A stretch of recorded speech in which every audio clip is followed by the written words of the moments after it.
कारण कोणीही मोर्चाला परवानगी मागितली तर आपण परवानगी देतो।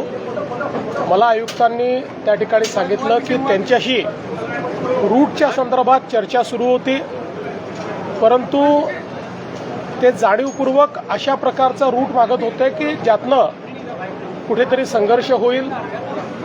आणि पोलिसांचं म्हणणं असंही होतं की या संदर्भात काही लोकांच्या संदर्भात त्यांच्याकडे काही इनपुट्स आले होते की त्यांना त्या ठिकाणी वेगळ्या प्रकारची काही कारवाई करायची आहे, आणि म्हणून पोलिसांनी त्यांना एवढं सांगितलं होतं की जो नेहमी रूट असतो मोर्चाचा तो रूट तुम्ही घ्या, अशा प्रकारचा रूट घेऊ नका।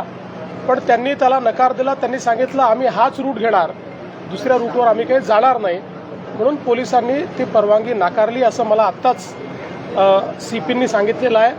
तथापि जर मनसेच काय कोणालाही मोर्चा काढायचा असेल आणि परवानगी हवी असेल तर ती परवानगी मिळेल, मात्र आम्हाला इथेच काढायचं आहे, असाच काढायचा आहे, अशा प्रकारे कायदा आणि सुव्यवस्था बिघडवण्याकरता जर जाणीवपूर्वक प्रयत्न झाला तर ते योग्य नाही आहे। शेवटी आपल्याला सगळ्यांना एकाच राज्यामध्ये एकत्रितपणे राहायचं आहे, आपल्या राज्याच्या विकासाचा विचार करायचा आहे। त्यामुळे योग्य रूट देऊन त्यांनी जर परवानगी मागितली तर ती परवानगी कधीही मिळेल, आजही मिळेल, उद्याही मिळेल।